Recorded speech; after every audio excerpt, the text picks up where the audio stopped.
Fine, dear students. Today we will discuss about. We will continue in discussing the spin-spin coupling. Few major important points that we have discussed in the last class, and this is the continuation of that one.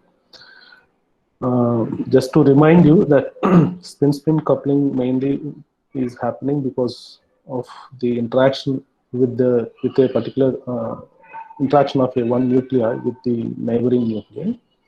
And then this is very important as far as the NMR spectroscopy of organic compounds is concerned. Why? Because that will tell you this particular splitting pattern will give you information, very information, how many neighbors are there and what are their nature of the neighbor. So both the things we can get it. For example, you just imagine that we have this kind of compound, and inside that you have the two methylene group is there, and this methylene group is surrounded by one side unique set of protons, equivalent proton HA. The other side it is having HB. So if you try to interpret its NMR spectrum, so it will be splitted into, as per the n+1 formula, it will be splitted into a quintet. That means a pentet, because 3 plus 4, right? So n is 4 and n+1. So the splitting pattern would be a pentet. That means the ratio of the NMR peaks will be 1 is to 3 is to 3 is to 1 is 1.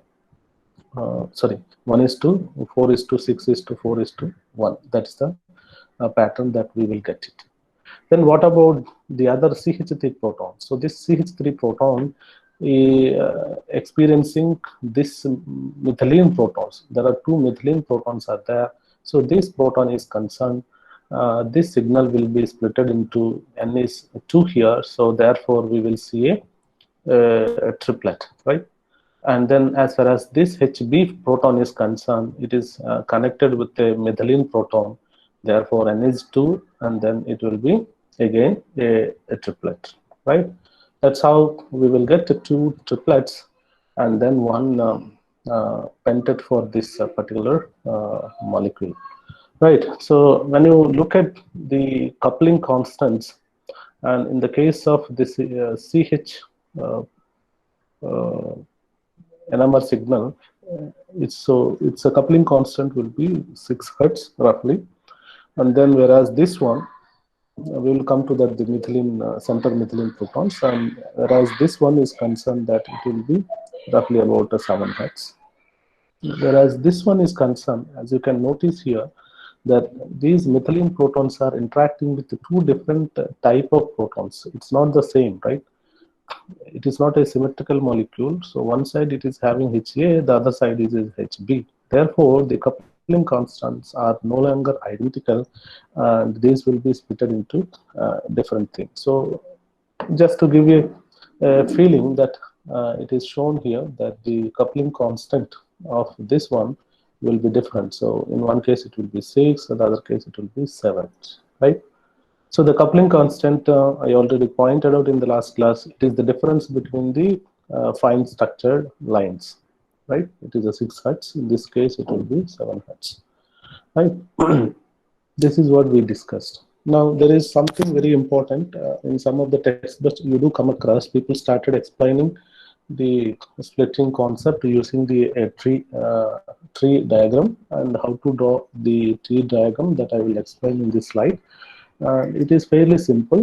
There is not much complexity. Let's say that we have this compound, or maybe we can take even simpler molecule. That's even this is also fine, no problem. So what I do is that I consider these protons. Okay, so these protons are actually equivalent protons, and these 6 protons actually will resonate at one place. Okay, so these 6 protons, 3 plus 6, these methyl protons will resonate at one place, and the splitting pattern would be how much? So the n is 2 here, so n is 2, right? So that means we will get a triplet. So the triplet signal we will see. Okay, So the triplet signal intensity ratio we know very well, 1:2:1. That is the triplet that we will get it for the methyl. And the integral, if you try to calculate the integral, it will be for 6 protons. Okay, so this ratio, the area under this triplet will be 6 protons, right? Now, how do we represent the same thing in tree diagram? That is what I wanted to explain. And it is fairly simple that, okay, this methyl proton has 2.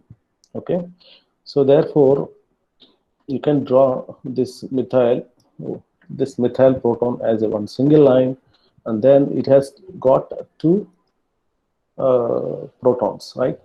So that means it will split into a triplet. Okay, so this is the tree diagram that we will draw. Okay, it has initially this proton, these are all 3 will be considered as a one protons. Let's say this is HA protons, so the methyl protons are HA protons, so we consider this is a HB methylene protons, and then they will see one proton and then they will split into 3 because n is equal to 3, so this will split into 3. That is what the simplest representation for that one. Okay, so when it comes to the other center one, it will be very complicated. So that we will try to see with regard to this proton. Okay, so with regard to this molecule, we will try to understand how to draw the tree diagram. So I will consider this center methylene protons. So we have to draw one line, one straight line. You can draw one straight line, right? So this represents the center protons. Now on the one side, it is actually having how many? So there are, how many protons are there? There are 2 protons are there. So this side, chlorine, right? CH2Cl. So this side, there are 2, and if n is equal to 2 means we will get a triplet, right? So we have to draw 3 lines. So this is the first interaction of this nuclei. And please remember that the protons on the same carbon atom are considered to be the equivalent protons. So they are no longer said to be non-equivalent, they are equivalent, and these 2 protons are said to be equivalent protons, and whereas these 2 protons are said to be non-equivalent protons. So in the case of n+1 rule, right, when n represents the number of non-equivalent protons, please remember that. So n is equal to n represents the non-equivalent protons on the adjacent carbon atoms or in the neighboring atoms, right? So let us come here that the CH2 methylene protons are seeing 2 protons here, and then these 2 protons signal will be a triplet. But these lines again will split. Why? Because this proton is also seeing simultaneously and parallelly the other side there are 3 protons are there, right? These 3 protons will split into further how many? So if n is equal to 3, then it will be how much? It is a quartet, right? So these 3 again will split into a quartet. I have drawn wrongly, so you can just erase this one. So this will split into a quartet. Okay. Similarly, this one, the center line also will split into a quartet, 4 lines. Why?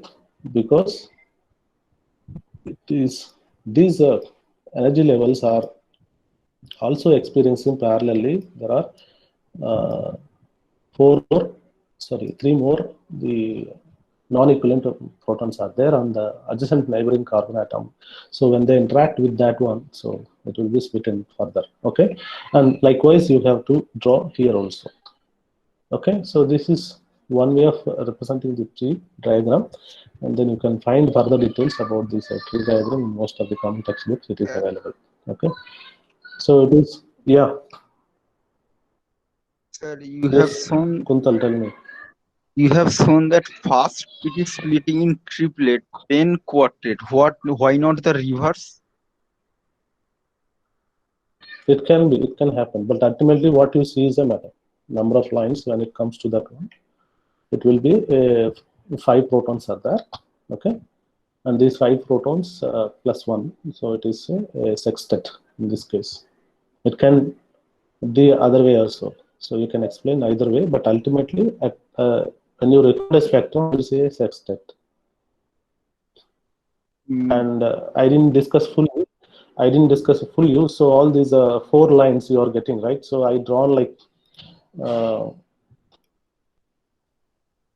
initially a triplet I have drawn, right? Yes. Right. Initially I have drawn, right? Then again I said these will be 4 lines. Okay. Okay. So these lines actually will mix up. These lines will be certain lines will be mixed up in that whatever I have mentioned in the case of the so the outer line will be unique one, okay, but inside there are 4 lines will mix up, and then outer lines in this case also there are 4, you will get it, okay, okay, and then the outer line will be will give you one small peak, right? The inner lines will be one is 4. One is 4, the other one is intensity I'm talking about, okay, the intensity I'm talking about. So one is 4, the other one is 6, the other one is 6, such a way that their intensity will be arranged. Yes, to answer your question, it can be the other way also. It depends upon how you start explaining. In case of the other, there should be 4 triplet. Then what about the intensity? Pardon? That Reverse if it explanation. You are talking about reverse explanation, right? yes, Okay, now then it is a 4 you have to draw, okay, 4 lines you yes. have to draw. Okay, now here you have to draw 4 lines. Okay, and then on these energy levels, so these are all actually spin orientations. Okay, so last time I have explained in the last class, when you have a 2 nuclei and one nuclei can exist, its a nuclear spin, if it is a half spin nuclei, it can be pointing upward or downward, and the convention is that upward spin we call it as alpha spin, the downward is beta spin. And then the other nucleus also, the discussion comes only when the other nucleus is also magnetically active. If the other nucleus is also half spin, then both they try to interact with each other. So other nucleus can also be alpha spin or beta spin. Now these alpha beta from one nuclei and the other nuclei alpha beta. So how many ways that you can arrange them, right? Spins. So there are 4 ways that you can arrange. One is alpha alpha and beta beta, which are actually one is lowest energy, the other one is highest energy, and then in between somewhere that in the middle of this energy gap between the alpha alpha state and the beta beta state, we can have a alpha beta and beta alpha states. So as a result, it is not the transition to one particular energy level. It's not the direct alpha alpha transition to alpha beta, but then alpha to alpha beta and alpha to alpha beta, so, and beta alpha to that one. So these are I mean beta beta, so these transitions are feasible, right? Similarly, that is the case for the 2 nuclei. Suppose if you have 3 nuclei, then the situation comes in, right? How you arrange it? You have 3 nuclei, and then how do you arrange? So the simplest possibility is that if all of them are pointing along parallel to the applied magnetic field, that we call it as alpha alpha, right? So alpha alpha is the lowest energy. Then next comes like, okay, 2 of the nuclei with the pointing upward, the other one is pointing downward. Okay, 2 will be pointing up, the other one is pointing down. Okay, so that is the configuration. So one nuclei, and then the first nuclei and the second nuclei can be pointing upward while the third one is down. And the other configuration is that the first one and third one can be pointing upward, and then the middle one can be pointing downward. And the last chance would be the first one can be downward, the other two can be upward, right? So these are all actually what these are all different orientation which the magnetic spins can be arranged, nuclear magnetic spins can be arranged, and all these things lead to different energy level. Okay, and then the transition, it is not a single transition, it is a multiple transition. As a result, a fine structure that we would see. Okay, so when you come to this case, it is a alpha, alpha, okay, alpha, alpha. So four nuclei, when you talk about that, these are the state like alpha, alpha, alpha, alpha states. And then again they will split. They split into further. Okay, so this very simple discussion, and with alpha, alpha, or some people, some text with they will write like a arrow notation. Anything is fine. Okay, so you can just see the textbook. It is very simple to understand the tree diagram. Then let me tell you here that we sometimes we expect something, but then something else will be observed, the fine structure. So this is one such example. So I just want to bring to your notice. For example, let's say I'm interested in interpreting the coupling NMR spectrum of this molecule, and then I just wanted to know. So this is one proton, and this is one proton, and this is one proton, right? So how many signals? How many total signals that we would see for this molecule?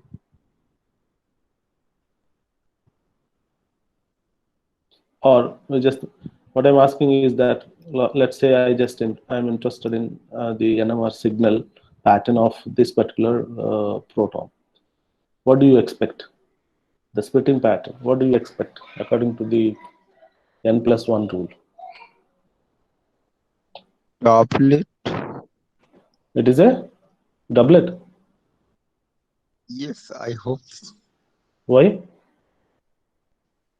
There is only one hydrogen in the neighboring. What about this? This is also neighboring carbon. This is also neighboring carbon. Why it will not split? Sorry.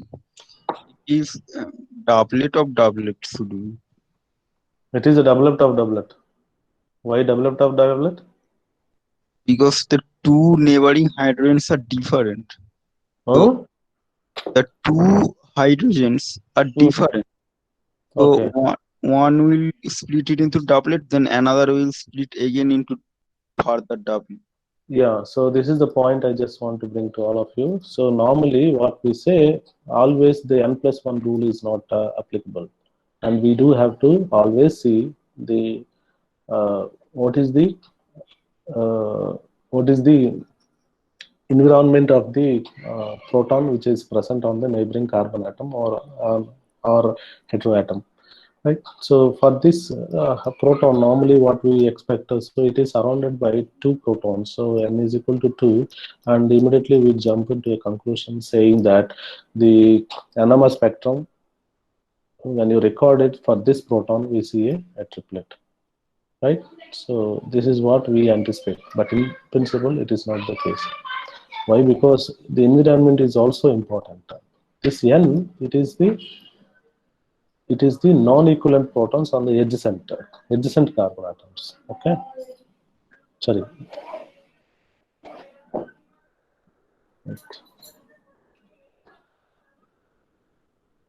So on the adjacent carbon, you have one. You have hydrogen here. You have hydrogens here. If they are equivalent, then you can take it as n is equal to 2. Okay, if both are equivalent, only then you can take, right? But these protons are actually present in a different environment, a chemical environment. Therefore, so n you cannot simply take it as a 2. In this case, the n+2 will not work. Okay, so this is the point I want to bring to your notice. In such a situation, what it will feel that you will get actually two doublets. Okay, so this proton, when it interact with this side vinylic proton, it will give you a doublet. Similarly, the when it interact with the carbonyl proton, then it will give another doublet. Okay, so what we see is actually a doublet of doublet. It is not a triplet what we generally anticipate. Okay, so keep this thing in mind. So that means basically the NMR spectrum sometimes it looks very complicated. It looks very complex. So whatever we learned so far, that will not be applicable. So keep this thing in mind. Similarly, this is another example that I'd like to bring to your notice. What do you expect in this case? For example, you have this proton. Again, the same case that n is equal to, usually, typically, this is another example that we anticipate like there are 2 here and then there is a 1, so n is equal to 3, and then if n is equal to 3, the splitting pattern what we anticipate is 1 is to 3 is to, okay, and 3 is to 1. So this is a quartet. This is what we expect, but in reality it is not the case. It will give something else. Okay, so this spectrum, this proton, when it interacts with this one, it will be a triplet, right? And when it interacts with a doublet, okay, so this will be a doublet, means 1:1 ratio. The other one is with this type of pattern. Okay, so the NMR spectrum can be a complex depending upon the chemical environment of the proton sitting on the neighboring carbon atom. So this is the message that keep in mind while applying the n+1 rule to predict the splitting pattern of a NMR signal. Okay. Now let us move on and then let's see a few more basic points, like what is the sign and what is the magnitude of the hydrogen coupling constants. The coupling constant, just briefly I have mentioned last class. Now I will discuss few more aspects, like generally the interaction of one nuclei with the other nuclei can be two types. One is the direct interaction, where the dipole, you can think of like one nuclei can be thought of like one dipole because it is having a spin, and the other one also can be thought of another dipole. So these two dipoles can interact directly. So the interaction, this direct interaction can be very strong because they are directly interacting, and that is one type of interaction, and this interaction is very strong, and their coupling constant, when you try to measure, and please remember the coupling constant is the difference between the two lines, and this will be very huge. Okay, and the other type of interaction would be indirect coupling, that is J coupling.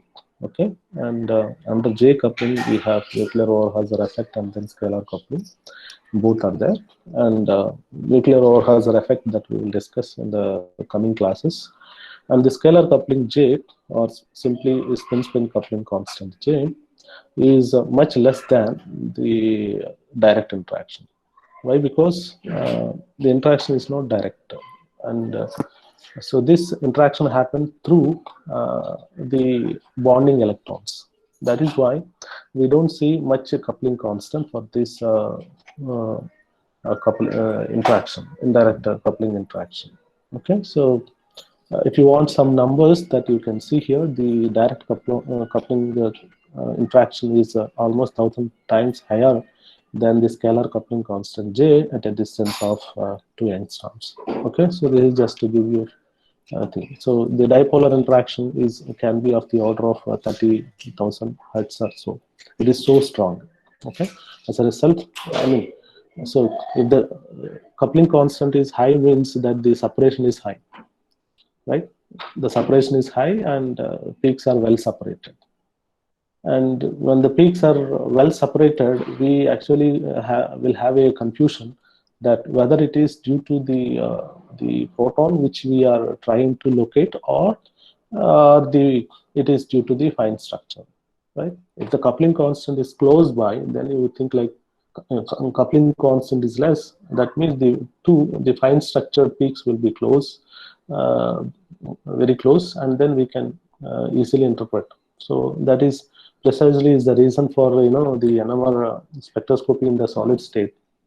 We always have a problem. Even This is also true for the carbon NMR also. In the case of carbon NMR also, we have this coupling. CH couplings are very, very strong, and then we always will confuse whether it is due to uh, due to a new carbon atom or due to the fine structure that we'll have, because the peaks are well separated. Okay, so in the solid state and the viscous medium, usually this is a problem. Okay, but in your when you're recording at this point, I also mentioned in the last class that the NMR spectrum is recorded in a solution phase, where the dipolar interaction generally it actually cancel out when you try to take the average on SPM. Okay, so this is also I just mentioned in the previous classes, and the dipolar interaction in one side, okay, it can be some value, but the other side it can be a negative value. So overall, when you try to take the average, then that effect will be almost the zero. So the dipolar interaction in the solution phase we never see. Okay, so we don't have to worry about the dipolar interaction. What we have to worry about is the through bond interaction, that is a direct indirect interaction, that is the scalar coupling. Okay, so this scalar coupling or the indirect interaction happens through the bonding electrons. Okay, so in this case, the spin of one nucleus perturbs the spin of the intervening electrons, and the energy levels of the neighboring magnetic nuclei will be perturbed. As a result, we will see different energy levels. Therefore, we will see different transition, not one transition, but different transition we will see, which are very close by. That's how this came into picture. Now, there are some cases where the coupling can lead to lower the energy. And there are a couple of cases where because of the coupling, the energy of the state can be enhanced. Okay. For example, if a nucleus is coupling with a neighboring nucleus, if both are having the same spin, then it can lower the energy. And coupling can raise the energy also when the neighboring has opposite spin. Okay, so that is one type of thing. So, for example, and if you are interested in the proton-proton interactions, proton-proton scalar coupling, then usually when the two nuclei having the opposite spin will be actually lowered energy. And if they are parallel each other, then such a state will have a higher in energy. Okay, so that will lead to a negative coupling. And if the two nuclei are antiparallel with each other, then such a coupling will have a positive J quantity, a positive coupling constant. Okay, and then the another point is that the coupling actually is a mutual. Let's say I have two neighboring nuclei, and okay, the way in which I interact with my neighbor, the same way the other nuclei will also reciprocate and then interact. So it is a mutual. Therefore, JAB is equal to JBA. So there won't be any difference. Okay, that is one thing. And then as I said, the coupling is through bond. It is happening through the intervening bonding electron. It is happening, as we know that the intervening if the nuclei is far apart, then naturally the interaction, that means is the coupling can be less. Okay, so as the distance between the two nuclei increases, then accordingly the coupling will be decreases, right? So it is coupling will diminish with the intervening bonds. That is what the point that you please remember. And the J12, J2, J3 are very, very common couplings in NMR spectroscopy, and J4, J5 are not very common, but we come across in most of the some of the cases, especially when we are looking at the pi bonds like double bonds and triple bonds, and these J4 and J5 also are common. And certain cases like J9, J8, these are also possible, especially when we have a conjugation. And how this, the sign of the coupling constant can be negative, can be positive. So how do we understand this sign can be negative or positive? It all depends upon what kind of a particular state is lowering, which state it is lowering. What I mean is that, okay, there is some mechanism, and too many details of this mechanism is not really is the part of this particular organic spectroscopy. But since I know certain things, very little basics I will give you. So for your information, it's like there is a mechanism called the polarization mechanism. This is very simple mechanism. In this case, okay, so there is something like in the spectroscopy. Suppose if the in the case of hydrogen radical, this is true that the hydrogen radical is more stable when the angular momentum vectors of nucleus and the electron are antiparallel. Please remember that the angular momentum vectors of electron and the nucleus, if both are antiparallel each other, then such a in the case of hydrogen radicals, such a state of hydrogen radical is very, very stable, right? So the same thing applies here. So those are angular momentum thing, and naturally we know that the gyromagnetic ratio of nucleus is positive, and then the electron gyromagnetic ratio is negative. Therefore, the stable orientation of two nuclei should be parallel with each other. Such a orientation will be actually more stable than the antiparallel, this thing, right? So this polarization mechanism, now we can understand this polarization mechanism very, very simple, that the nuclear spin of a particular nuclei will actually polarize the electron, bonding electrons, right? Will polarize the bonding electron. Okay, so that will carried forward to the next bonding electron, and to the next nuclear spin, and to the next electron, and to the next electron, and to the next nucleus.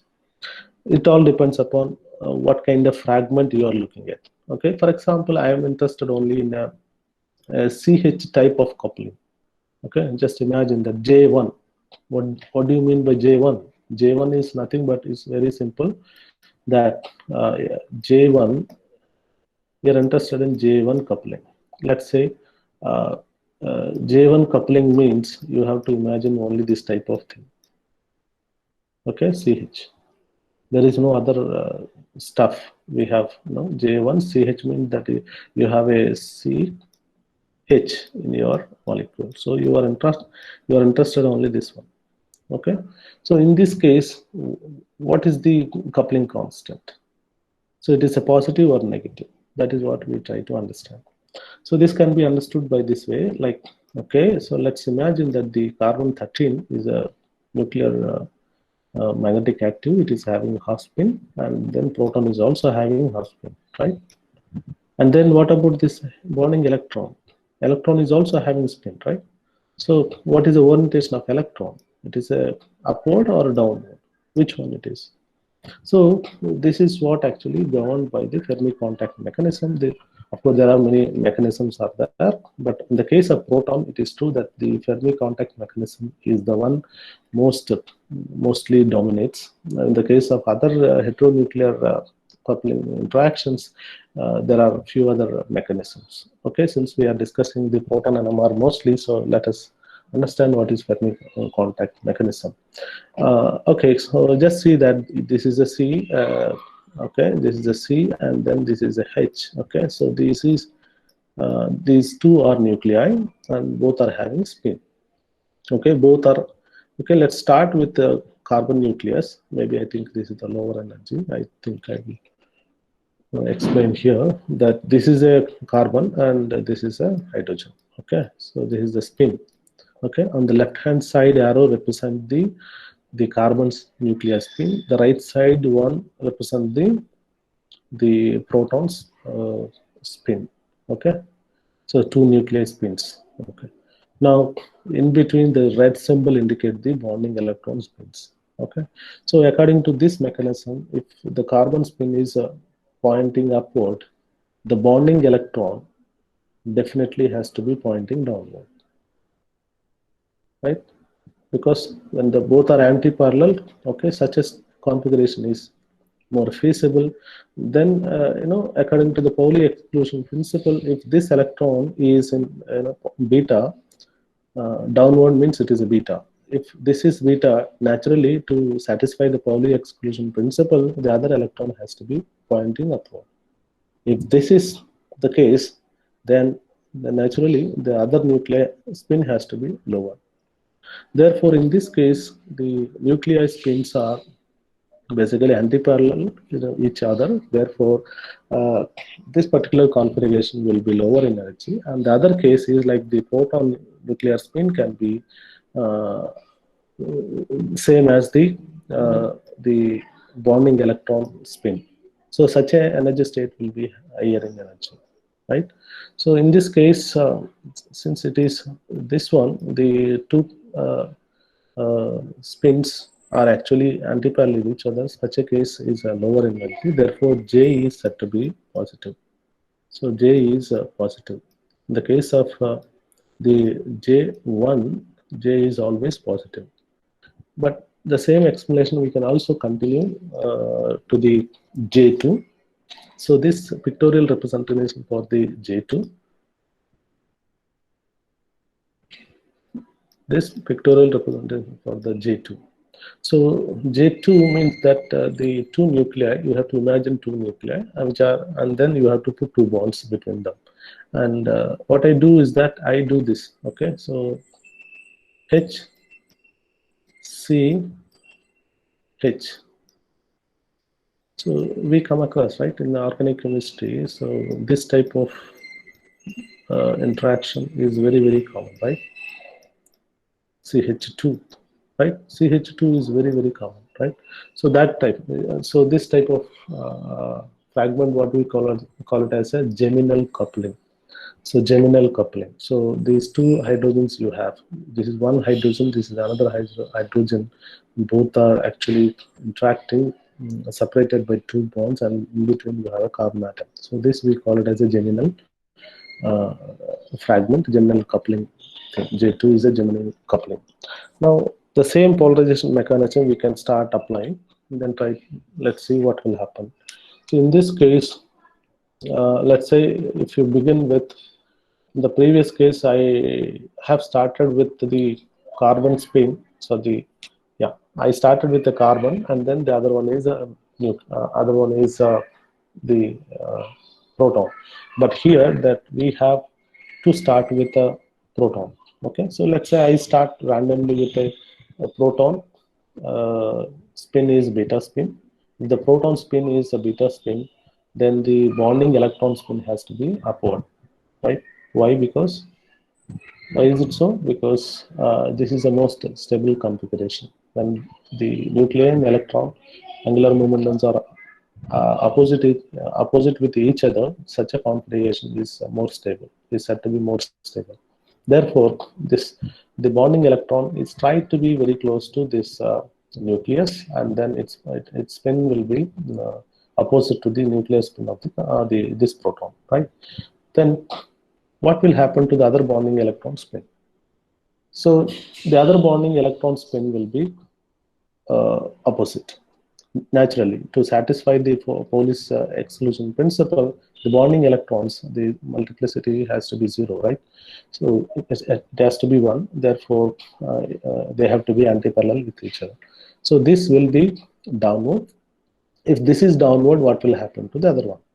Okay, so this is, please remember the center one is the carbon. Okay, so this is carbon and this is proton and this is proton. So the carbon is having already, this one is the beta spin. If this is beta, the next one also has to be beta, because according to the Hund's rule, this is more stable. The one which is having highest multiplicity will have a more stable configuration. Therefore, the other spin also will be the parallel with the other one. If this is parallel, then the other bonding electron, what is the situation? The other bonding electron has to be anti-parallel, right? Has to be opposite. And if this is opposite, then according to the Fermi contact mechanism, the other one has to be the opposite, right? So this, when you look into this, you can see here that this proton is pointing downward and this proton is also pointing downward. So this is said to be the most stable. So they are actually parallel spins. Both protons having this parallel spin, such a state is more stable. Therefore, since uh, uh, the nuclear spins are parallel, then the energy of excuse me, somebody is trying to join. Can you just wait?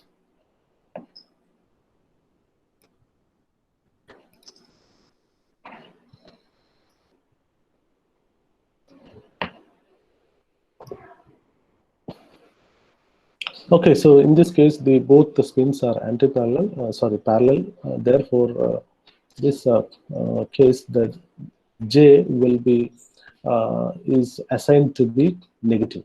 Okay, so it doesn't matter whether it is only a convention. If the nuclear spins are opposite, then we say it is a positive spin, and if the nuclei are parallel, either upward or downward, that is the one that we take it as a convention. It is a negative J. Okay, and whether it is a negative or positive, it is the magnitude is the one that we should interpret while interpreting the coupling constant, right? So, and then the similar polarization mechanism can be extrapolated to the J3, that is the vicinal coupling, right? So the vicinal coupling also can be, so J1 we have seen it is positive because the nuclear spins are the spins on the both nuclei are anti-parallel, so it is positive. And J2 it is parallel, therefore it is negative. And next one will be if you can work it out, and next one will be it is actually again like a J1, it is a positive, and J4 will be negative. So likewise, it will continue. So you can just see here that this interaction, this is 1, this is 2. So this is a type of J2, and this is J3. So this is a vicinal coupling. Uh, I mean, vicinal coupling in the sense that, okay, so J3, you have a proton here, and then both protons are separated by C, and then H. So this is what we call it as a vicinal coupling. You have two carbon atoms, and then on the two carbon atoms, you have two protons. So this we call it as a vicinal coupling. This vicinal coupling will be always positive, like J1. Okay, so the vicinal coupling constant will be always greater than 0. It is positive value. And when it comes to the J4, it will be negative. Why? Because the spins will be parallel. In the case of J3, it will be opposite. That's the reason. Right. So next topic of our discussion would be what are the parameters that influence the coupling constant. Okay. So already most of the points I have already discussed.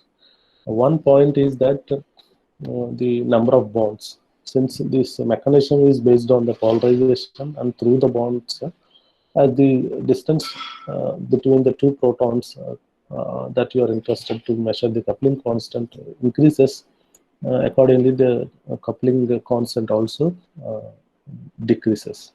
This is the best example you can see here. This is a cyclic compound with the two double bonds and JAB, which are very somewhat close by. So you can see here 1, 2, 3. So this is a J3. J3 is 9.4 hertz, whereas okay, this is 1, 2, 3, 4. So this is a J4 is 1.1 hertz, and then J5 again 0.9 hertz. I will just stop here. Somebody again trying to join. No, nobody's. Right. Okay, so that is one part. Yeah, please, Kuntal. In next slide. Yeah. In next slide, the benzene ring between HA and HC, there are 4 bonds. So should not the J value negative? Yeah, it should be negative. Plus, minus, plus, minus. Yeah, it should be negative. It should be negative.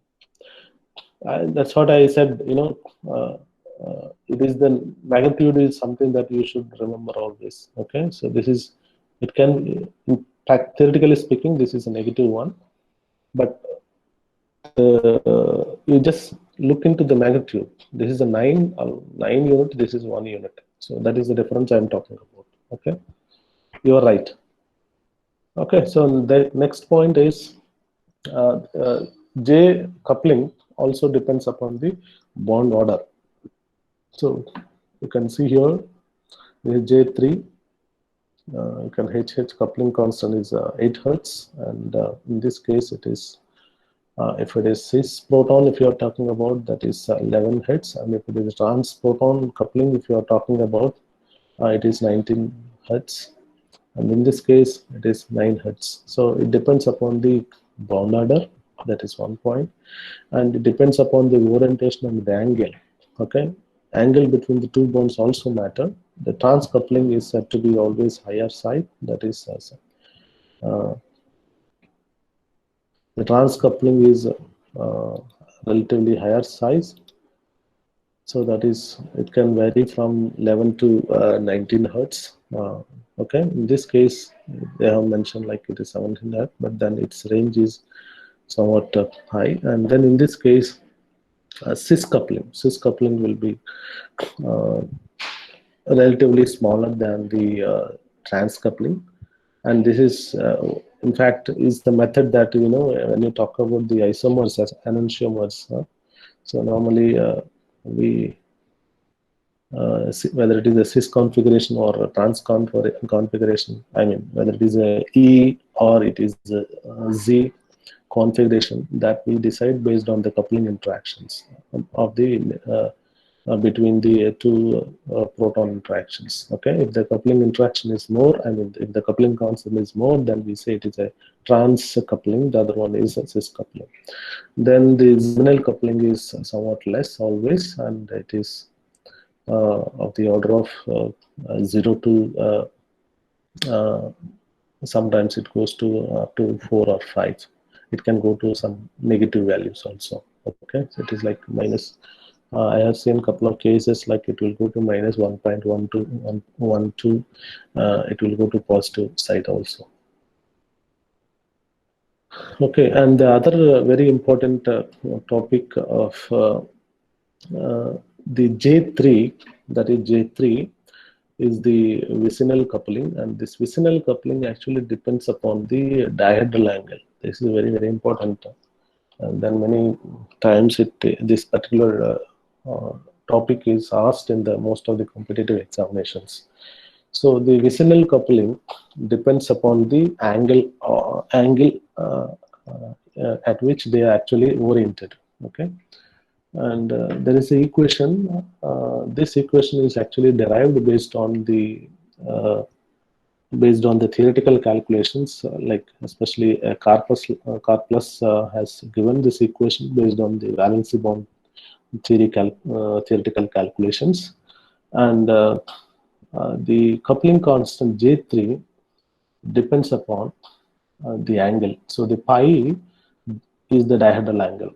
So what are the ABC? ABC are the parameters. So these are the empirical parameters which are actually calculated and suggested based on the lot of theoretical calculation, and also based on the some of the experiments as well. It's not that theoretical alone, but then based on the experimental also. So if something is arrived, if some value is arrived at both experiments, like theory and the experiment, then we say such a value is empirical. Okay, so it is empirical means that theoretical, and then this one. So the ABC values actually indicate, what is the distance. Like in the case of J3, we have to imagine that the two carbon atoms, okay, you have to imagine two carbon atoms, and both are separated by one bond, and one carbon atom we have one proton, the other carbon atom one proton. Okay, so this is the fragment. It is a vicinal, right? So A B and C, these are empirical parameters, and these values actually depends what is the CC bond distance and what is the CH bond distance and what is the angle between the HCC or CCH. So these ABC actually are the parameter that depends upon the bond length and bond distance in the fragment, vicinal that type of fragment. Okay, in the case of ethane, these values are given like this. Okay, in the case of ethane, the ABC values are actually, A value is 7 hertz and B value is -1 hertz, and then C value is 5 hertz. Okay, so these are the empirical values, only true for the ethane molecule. Now, what will happen to the other fragments? Suppose you can also have another fragment like this one. Okay, HNCH. Okay, so this is also J3 coupling, right? So you have two protons, and two protons are separated by 3 bonds. So this is also a J3, and this is also a J3. So both are J3. So there is no distinction, but here one carbon atom is replaced with a nitrogen. So this is still, we say it is a J3, but it is different. So J3, these empirical values, A, B, C values, depends upon what kind of fragment that you are looking at. Okay, so that is very, very important. And this is important. Why? Because in the older days, there are a lot of studies were done. Whether it is a cyclic form or a boat form, or it is a gauche or a skew, or there are a lot of debates were there. Probably you would have studied all these debates and conclusions of these debates in your BSc class, and under UG level you would have studied about ethane, right? So all these conformers actually one of the method to those days when our spectroscopy is evolving, they have used this technique to actually estimate, experimentally determine the dihedral angle, and therefore to confirm whether it is a gauche form or skew form, or it is a staggered or it is eclipsed. So this kind of information was actually confirmed by lots of the experimental techniques. Of course, NMR is the prime technique. Okay, so there, what it was done, this is equation suggested by Karplus, but later this equation was actually modified by several other scientists, theoretical chemists. And what you can do, what they used to do actually, they used to measure the coupling constants, and then they used to draw the an angle versus the coupling constant. How how the coupling constant is changing with respect to the dihedral angle is plotted in this diagram. You can see here there is a orange line and there is a green line on the diagram, and the orange line indicates that is for the this HCCH. The other line is indicating for the other type of fragment, that is HNCH fragment. Okay, as you can see here that when the coupling constant is small, when both are basically when the dihedral angle is actually 90 degrees, and the coupling constant is small when both are the 90 degree. What are the dihedral angle? The dihedral is 90 degree, and the two protons on the front carbon atom and the back carbon atom, both are at the orienting at the 90 degrees centigrade, 90 degrees, then basically it finds the coupling constant is lower. In the case of the coupling is maximum when the dihedral angle is eclipsed. I mean, that is one sitting on the other one, that is the eclipsed form. Dihedral angle is 0.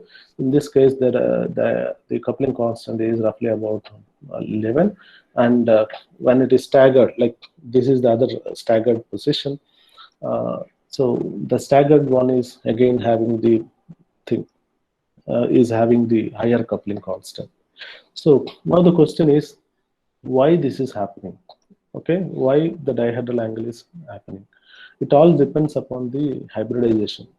Okay, It all depends upon the hybridization. Yeah, I mean, the coupling, the coupling is happening between the two nuclei. Obviously, there is no doubt. And if if if the overlap between the orbital is better, then naturally the coupling will be better, higher.